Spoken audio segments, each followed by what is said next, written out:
There we go. So this is going to be a short presentation on the IATF Rules 6th edition, which is the new changes to the rules that have come about, and the changes go into effect January 1st of 2025. A little bit about me. Some of you guys probably know me from being an auditor or a consultant with your companies in the past. Some of you guys I might not know. But I am a lead auditor, work with two different registrars. I don't work full-time for any of the registrars, but I do work as a contract auditor for two registrars. And I do consulting work through UT Center for Industrial Services, which is the organization that's sponsoring this webinar here. And we try to do this once every month or two just to go over a topic, just to keep everybody kind of up to date on IATF and ISO changes and focuses, maybe what the registrars are focusing on or what the auditors are focusing on. Because sometimes we do get guidance that we need to be focusing on certain things. The rules, again, go into effect on 1/1 of 25. The rules, just like the standard, they do have sanctioned interpretations and FAQs, and those can be found at the same place that you find the ISO or the IATF sanction interpretations, which is the IATFglobaloversight.org. And sanction interpretations, they are rules. They're changes to the standard or clarifications to the standard or the rules in this case.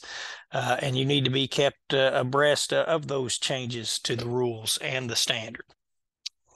So we'll get into what some of these changes are. And basically, I've just highlighted the big changes or the bigger changes that impact companies. And one is related to extended manufacturing sites. And I have several clients that this impacts. EMS, which is the term for extended manufacturing site, they must be within 10 miles of the main site. And they must be no more than a 60-minute drive. It's not an or, it's an and. And I had one client that had a main site in New Hampshire, and they had an extended manufacturing site in South Carolina. That was kind of weird, and but it was approved.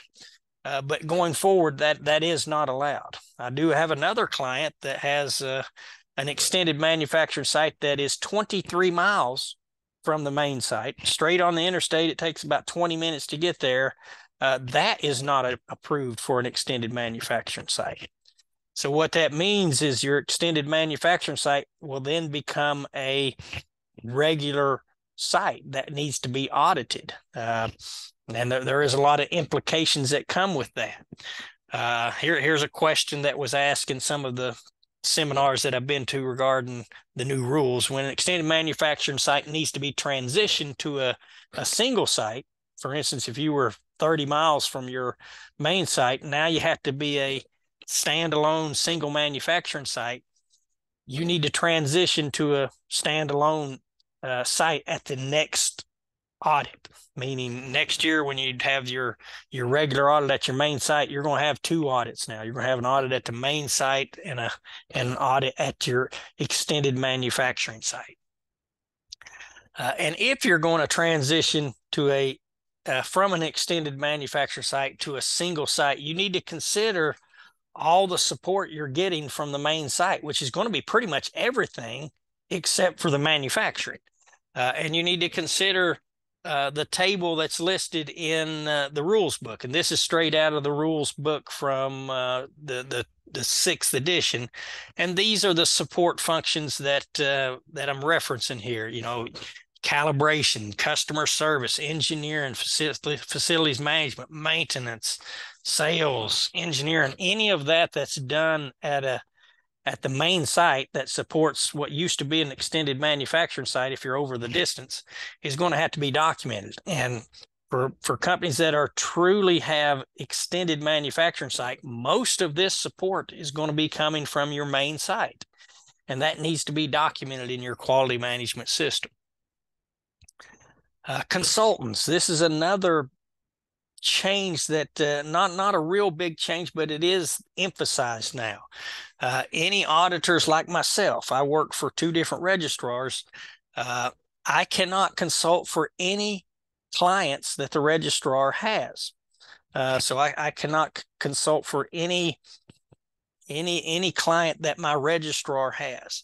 And the certification body cannot sign a contract if any auditor has audited, any auditor they work for that works for them has audited for them in the past 24 months. And I do have a couple of clients that I'm going to have to either drop or they're going to change registrars, one or the other, because I can't do both. I can't consult for them and work for the registrar at the same time. What if a quality management system consultant is on site during an audit? You know, they always said it's not allowed, and it is not allowed. But if one is found on site, the audit is terminated immediately. So don't take that risk of having an auditor on or a consultant on site during an IATF audit, because that is a highly risky move and it's not allowed. And if you're caught doing that, the audit is terminated and your certificate would probably be terminated as well. You gotta, when there's changes within the client, and you guys are the client, you need to notify the registrar. Question, does the client need to notify the CB in cases where the process will be reallocated or relocated to another address? And of course, that's yes. Anytime you move a manufacturing process to a different location or a different outsource or a different location or an address, or you outsource it, yes, you need to let the registrar know, because that changes the scope of your quality management system. Another question is, the notification only apply in cases where the relocation impacts the scope of the certificate? No, not necessarily. It applies to any relocation or significant change. And these are the types of changes that you need to let the registrar know. Legal status changes, the ownership changes, you get bought out by another company, key management changes. And I would think of it as your highest level quality person, your highest level management person, top management, if they change. If your address changes, if you reallocate or relocate manufacturing processes, if you close a facility, you need to let your registrar know. If your scope changes, if you outsource any of your quality management system, if you're on special status with any customer, meaning you're on the red list with somebody or you're under controlled shipping conditions with a customer, you need to let them know. Or if you sign a new contract with another registrar, and it is okay to switch registrars. There's rules in the book that are related to that. But you need to let the CB know. For instance, if you're changing from Smithers registrars to SGS, you need to let Smithers know when you sign that contract. There's nothing they can do to you. I mean, it ain't going to be no repercussions to you for changing registrars, but you need to let them know. The audit cycle. Some of our clients wanted to be on 6-month surveillance cycles or 9-month surveillance cycles to, I guess, to make sure nothing falls apart in that time period, but that's not allowed anymore. We have to audit. This is the registrar coming in and auditing you, has to be done on a 12-month cycle, not on a 6-month cycle, not on a 9-month cycle. We used to be able to recommend it be increased to a 6-month cycle or a 9-month cycle if we found lots of issues. But now that's not the case. It's still at a 12-month cycle. Determining the audit duration. If you're not meeting your IATF OEM targets on quality or delivery, time will be added to the audit. And this not only goes for production, this also goes for service as well. So you guys that get your Ford scorecards, they have a service section. GM has service called out on their scorecards. If you're not meeting those, then we need to add time to the audit. If time cannot be added to the audit, for instance, if we're on site and we find out that we're not meeting those delivery or quality targets, and we can't add time to the audit because the auditor has, travel restrictions or time constraints, a special audit must be done within 60 days to address those poor performing scorecards. Another question here that was brought up: if a manufacturing process has a few auditees not fluent in the language, that the audit is conducted in many manufacturing auditees who are fluent. Should the audit certification body add time? And the answer is yes. If we have people that we're going to interview and they don't speak English, we have to have a translator, and time will be added to the audit to address that. And that's more and more frequent now, since we have a lot of foreign speaking people that we come across when on our audit trails. Corporate schemes, they took away the 20 and 30 and 40% reductions. Used to, if you as a corporate scheme and you could get a 40% reduction in man days. But now they've taken that away, and the most you can get is a 15% reduction in man days if you have a corporate scheme set up. Problem solving. If a major nonconformance will be issued if there's no action plan to address performance issues, meaning scorecards. If you have scorecards and your customer says you're red or you're not meeting their expectations, a major nonconformance has to be issued by the auditor.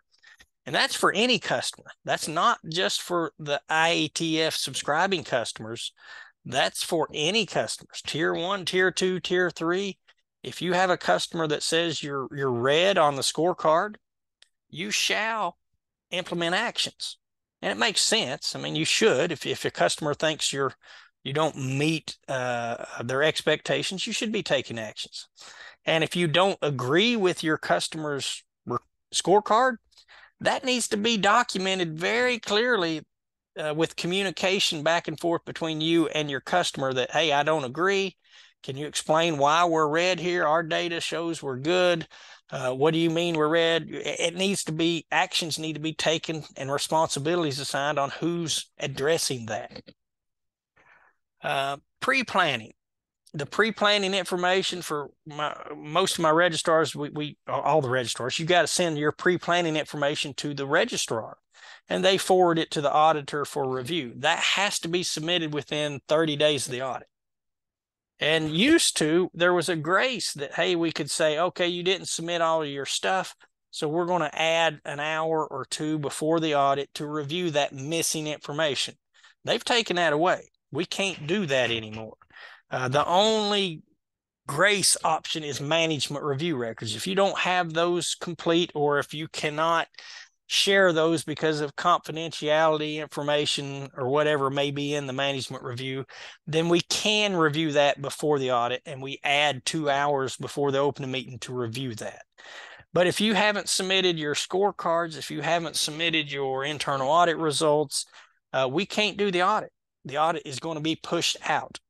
And if you miss your opportunity to have the audit within your allowable time frame, you risk losing your certification. That is on the client. You have to submit your pre-planning. If no automotive product is running, we can't do the audit. And we had some grace in the past where we could audit records and talk to people even if production wasn't running. But now we cannot do the audit if manufacturing processes are not running. So if you know that you're not going to be running, you need to let your registrar and your auditor know, hey, we're not running. We got to reschedule the audit because it's going to be a waste of time if your auditor comes on site and you're not auditing, or you're not running your production. We got to reschedule the audit. This is one big change for major nonconformances. The timing has now been expedited even further.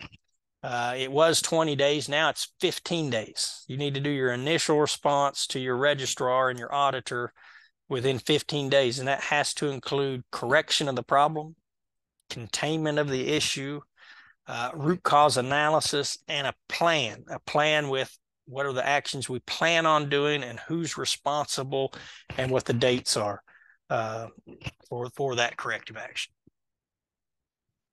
And then within 60 days for the minor, everything has to be done. You have to document your corrective actions, how they were implemented, and how you verified the effectiveness of the corrective action. And I want to emphasize the verification of effectiveness. That should not be just looking in the evidence folder. Yes, we said we were going to update the procedure, and here it is. Yes, we were going to do this, and here it is. You need to go there, wherever there is that the finding happened, talk to people, sample, make sure that procedure got updated and put on the floor. Because a lot of times when I'm following up with corrective actions with clients, yeah, we said we were going to update this procedure, and yes, the quality manager did, and it's on his computer, but somehow that procedure did not get to the production floor and everybody trained on it. So it wasn't really implemented if it's not implemented where it needs to be. Certificate withdrawn. Special audits must be done to close out the verification of effectiveness, which led to certificate withdrawal. So some clients get their certificate withdrawn for one reason or another. They lose their certificate. A special audit must be conducted for those clients before they can have their initial certification audit. For instance, I had a client a few weeks ago that they had 7 findings that they couldn't close out. They could not get, we had a special audit to verify the effectiveness of the major nonconformances, and they hadn't done them. They didn't complete them. They were not effective. We saw repeated issues. So they lost their certificate. And as I told them in the closing meeting, when that happens, you have to have a special audit with our registrar, if you're going to stay with our registrar, or if you jump ship to another registrar, that's okay, but they are going to have to do a special audit to close out all of these findings. They don't wash away. The audits don't go away unless you stay uncertified for 3 years. If you do stay uncertified for 3 years, then you don't have to have this special audit. But most companies will want to get recertified.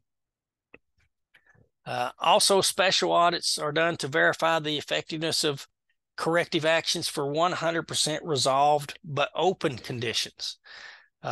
Meaning if we're doing a special audit to close out a minor or major nonconformances and you don't quite get everything implemented because of some extenuating circumstances, maybe you're ordering a machine from Japan and it's got a 5-month lead time and you can't get it in place. So then we can call that 100% resolved but open because you have a plan in place. But that special audit to close out that plan that we approved as 100% resolved needs to be done within 90 days of your next scheduled audit. Remoting into an audit, in the past, we would allow employees to remote in from home or to remote in from their vacation site, wherever they're vacationing. But if that employee typically is working on site, that's not allowed anymore. The only remote that we can have someone come in is if they always work remotely. If they're a remote employee, yes, they can remote into the audit. So that is the big changes that we had. That's the only major changes that I've seen that impact clients. If you guys want to be put on UT's email list, you can scan that and register your email there for UT. That is my contact information. If you ever want to get in touch with me for a question or if you're being audited and you want somebody's opinion on what do you think of this finding, I'll give you my opinion. Or if you need any consulting help, if I can do that for your company, contact. So with that, we went 20 minutes. Does anybody have any questions related to the rules? Hey Joe, this is Robert Massey. How you doing? Doing great. How are you, Robert? I'm good. That note you said about making sure product is being ran during the audit, you just mean the processes need to be operational, right? And actually running to schedule, not necessarily um, a specific product, right? And actually, let me go back to that. And because I'm going to look that up in the standard or into the rules, and let me see what it exactly said. And I think it said automotive product. Okay. But let me double check that 571. Which I don't see being the issue. It's just more of a communication piece and making sure we have the right days lined up.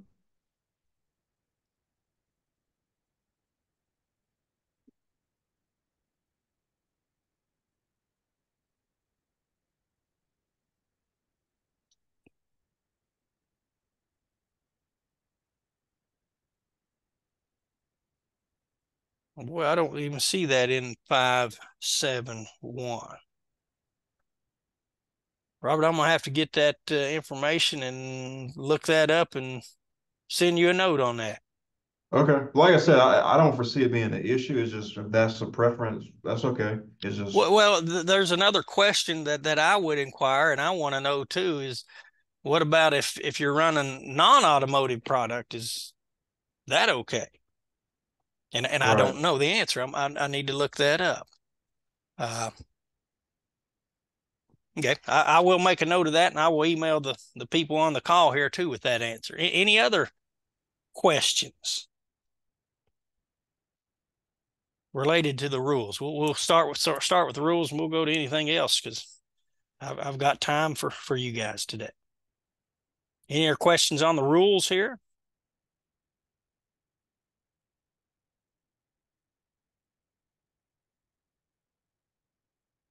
Any other questions for me regarding IATF or anything else?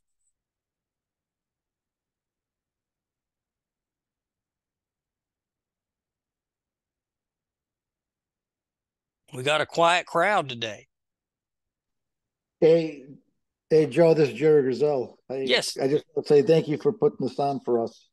Yeah, no problem. I'm gonna try to do more of this Yeah, just to keep contact with clients and to get information out there. Mhm. yes, and maybe that's why it's so quiet. It's not maybe kind of new for us, but it's actually, Yeah, and the rules you do need to have a copy of it if or at least somebody at your plant. yeah, You need to have a copy of the rules book, and this is the yep, rules book, and you can yep. buy it through I just bought it. AIAG. Yep, I just bought it January 2025 effect date. Yeah. How much was it, Jerry? Oh my gosh. Okay, hold on. I can tell you in a second because I just put in my expense report. Hold on. I Just think it's give me hundred some. $110 or something like that. Yeah, yeah. Because we're not a member at this moment, but hold a Yeah. second. Does it? Okay, hold on a second. I'm going right there. It is. We did have a lot of. Okay, that expense. Where is that? Right here. 193 Okay, so it's $193 if you're not a member, member. and if you're a member, I think it's like $50 if Yeah, you're a 193.15. So it starts off at 165, and they got shipping and then some handling and tax. okay. Thank you. But everybody needs to have a copy of that because a third of the rules book is for you, the client. A third of it is for the auditor himself, rules about auditing, and a third of it is for the registrars themselves or the certification bodies. And just It, curious, there used to be a rules 5 and a rules 4 and a rules 3, or is this kind of yes, like yeah, never we're knew we're that? we're still going by the rules fifth edition. That's what's active and live until January 1st. Okay. Mhm. Joe, I have a question if you have time. Sure. Uh, Section 3.2, you mentioned the changes in legal status and ownership um, for the for the KPIs and things. So Yep. can you clarify a little bit about legal status? Does that mean if we have any lawsuits against us or warranty claims or what No, defines I legal status? I think that's the status of your company. If you are a publicly traded company, or if you go Okay. private, or if you're an LLC, or if you're a C corp, if something like that changes, you need to Okay. let your registrar know. Yeah. Okay. I know I've been asked that question. Are there any legal lawsuits pending against the company? And of course, that would put you at risk with customers. Yeah. So I just wanted to clarify that. Yeah, that's usually not something as an auditor we go down, but an organization needs to be aware of that. If you have pending lawsuits that potentially affect your business, yes, you guys need to be aware of those and taking Yeah. that risk as serious as you can. Okay. Thank you for clarifying that. Yes.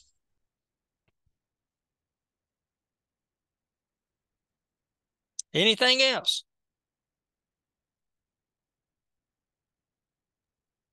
Yeah. 5842. That's not only to scorecards, that's to any kind of issue, right? I just want to make sure. 5842, and I'm gonna go to the rules book itself and clarify that for myself too. 5842. Yeah, that can be performance issues that reported by the customer scorecards. It can be outputs from customer audits, meaning if you have a lot of findings during customer audits and you're not implementing corrective actions, yeah, major nonconformance can be issued.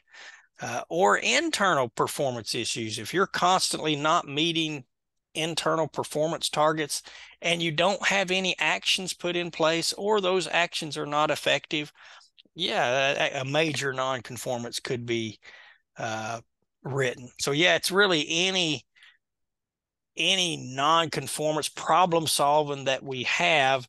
But I wanted to emphasize it's really from any customer too, and not just the IATF, OEM customers, any customer. But in reality, any problem solving that's not effective. And the IATF world and the auditors, we're instructed now. We're hammering on problem solving. If you don't have a good problem solving system in place, you're not going to make the improvements needed to sustain your quality system and to improve your quality system. Corrective actions both from internal audits, corrective actions from customer complaints, corrective actions from just internal issues. They all need to be done systemically and robustly so you don't have repeated issues. Otherwise, if we're halfway doing corrective actions, not doing good follow-up, we're going to have repeated issues and not be making the improvements needed to get us to the next level. And we should always be continually improving. Yep, good question. Hey, Joe, this is Brian Schaub. Yes, sir. So regarding the systemic problem solving slide that you're on now, if a major nonconformance is issued, there are action plans in place, and those action plans are submitted to, say, IATF Oversight Committee. How do they evaluate those corrective actions or that action plan? Well, this is from the auditor, third-party auditor. If I'm auditing your company, and it's in the judgment of the auditor, if we see that you have internal issues or you're not meeting these KPIs and it's chronic, and you've tried this and tried this and tried this, then we will issue a major nonconformance, or we can issue a major nonconformance. And then you would need to submit, what you're doing to fix that. And that should be addressing not only the problem, the internal problem, but also your corrective action process for not working, your problem solving process for not being effective. And maybe that goes back to we don't have competency in doing corrective actions. Maybe we need some more training, or maybe it's your procedure that isn't robust. You're missing, you don't have good, you're not using 5 whys, for instance. Some people don't think they need to use a very robust root cause analysis, 5 why or something similar. They just want to come to one root cause and just be done with it. But you really need a robust system uses a 3-legged 5 why and at least 2-legged 5 why to come up with a good definition of what the root causes were, and addressing those root causes with actions that's going to change your process. And if you're not changing anything, your corrective actions probably ain't going to be very robust. Right. That halfway answer. Yeah, it does. And then all of a sudden I started thinking for an ad hoc major. For ad hoc majors, when during a non-audit situation, if the OEM submits a complaint to IATF. Yeah, and that is a process that we have, and the OEMs can submit a complaint to the registrar, the CB, saying, hey, we're having problems with company X here. And we want basically what that does is put you on our radar. And we can, depending on the situation, depending on the data, we can just put an emphasis on the next audit to focus on those problems, or we can schedule a special audit to come in and audit whatever the issue is, be it delivery or quality or something else, not responding to issues. But that is at the discretion of the registrar. Okay. I was under the impression it was at the discretion of the oversight committee. No, it's the registrar that has that responsibility and authority. I do believe. Okay. All right. Thank you. You're welcome. Any other questions? I think we picked up a lot more people here in the last few minutes. Any other questions before we call it a day?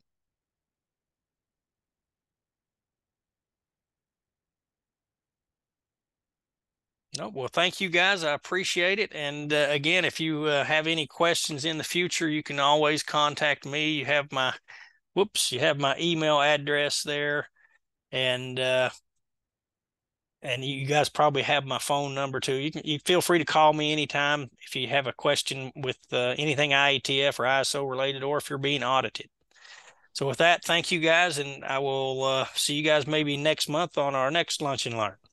Excuse me, Joseph, can you please put again the QR code? Yes, let me see if I can figure out sharing my screen again. Thank you, Joe.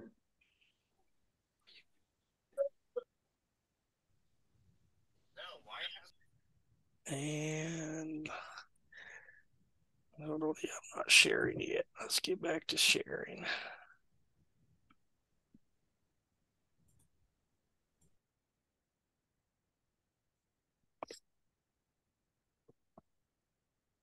Is that screen sharing now? Yes. There you go. And I got it. Thank you very much. I appreciate it. All right. Thank you guys, and you guys have a wonderful day, and we will see you next month on our call. Bye-bye. Thanks. Thank you, Joe.